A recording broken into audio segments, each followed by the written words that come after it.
नमस्कार मित्रों, स्वागत है आपका हमारे चैनल भारत की कथाएं में। अभी तक आपने हमारे चैनल भारत की कथाएं को सब्सक्राइब नहीं किया है तो सबसे पहले सब्सक्राइब कर लें। तो चलिए शुरू करते हैं आज की कथा। सनातन धर्म मानने वाले ज्यादातर घरों में पूजा पाठ किया जाता है। हिंदू पंचांग में पूजा पाठ और व्रत अनुष्ठान से जुड़ी साल भर में इतनी तिथियां होती हैं, पूजा पाठ और अनुष्ठान होते ही रहते हैं। लेकिन क्या आपको पता है कि कई बार जाने अनजाने पूजा पाठ करते समय छोटी छोटी गलतियों का ध्यान नहीं रहता, जिसके कारण पुण्य फल की प्राप्ति नहीं होती है।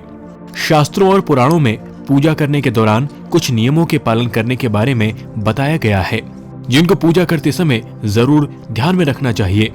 आइए जानते हैं कि पूजा करते समय किन किन बातों का ध्यान रखना चाहिए। श्रीमद् भगवत गीता में बताया गया है कि पूजा करते समय कभी भी एक हाथ से प्रणाम नहीं करना चाहिए। ऐसा करने से व्यक्ति के सभी पुण्य नष्ट हो जाते हैं। प्रणाम हमेशा दोनों हाथ जोड़कर किया जाता है। वहीं अपने पिता और बड़े भाई को लेटकर प्रणाम करना चाहिए और माता के सामने झुककर प्रणाम करना चाहिए। जप करते समय ध्यान रखें यह बातें। शास्त्रों के अनुसार जप करते समय हमेशा दाहिने हाथ को कपड़े या फिर गौमुखी से ढक कर रखना चाहिए। जप के बाद आसन के नीचे की भूमि को स्पर्श कर पूजना चाहिए।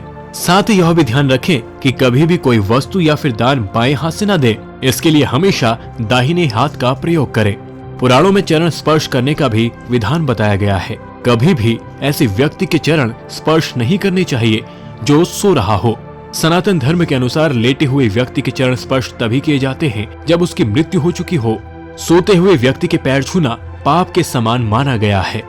जप करते समय हमेशा ध्यान रखना चाहिए कि होठ या फिर जीभ न हिले। इस तरह से जप करने की प्रक्रिया को उपांशु जप कहते हैं। इसका फल 100 गुना फलदायक होता है। साथ ही देवी देवताओं की विशेष कृपा बनी रहती है। हमेशा ध्यान रखें कि दीपक को कभी भी दीपक से नहीं जलाना चाहिए। दीपक को हमेशा माचिस या फिर किसी अन्य चीज से जलाना चाहिए। साथ ही घी के दीपक को अपनी लेफ्ट साइड और देवताओं की राइट साइड की ओर ही रखें और हमेशा चावल पर रखकर ही प्रज्वलित करें। ये फूल न चढ़ाएं। भगवान शंकर को बेलपत्र, विष्णु जी को तुलसी, गणेश जी को दुर्वा और लक्ष्मी जी को कमल का फूल प्रिय है। शंकर जी को केवल महाशिवरात्रि के दिन ही कुमकुम चढ़ाएं और किसी दिन नहीं। हमेशा ध्यान रखें कि शिव जी को कुंद, विष्णु जी को धतूरा, दुर्गा देवी को आक और मदार और सूर्य भगवान को तगर के फूल नहीं चढ़ाने चाहिए।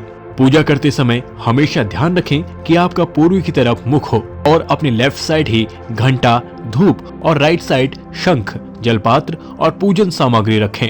इस तरह पूजा करने से पुण्य की प्राप्ति होती है। साथ ही यह भी ध्यान रखें कि जो व्यक्ति पूजा कर रहा हो उसके माथे पर तिलक होना चाहिए। हथेली आपके दिल का आईना होती है। अगर यह बात कही जाए तो गलत नहीं होगा। दरअसल हाथों की रेखाओं से आप अपने और दूसरे के दिल का हाल जान सकते हैं। विशेष रूप से हृदय रेखा प्रेम संबंधों के बारे में खास तौर पर बताती है। हृदय रेखा की बनावट देखकर आप भी यह जान सकते हैं कि प्यार के मामले में आपका जीवन कैसा रहेगा, आपको लव लाइफ में कितनी सफलता मिलेगी। अभी तक आपने हमारे चैनल भारत की कथाएं को सब्सक्राइब नहीं किया है तो अभी सब्सक्राइब कर ले और चैनल को शेयर करना ना भूलें।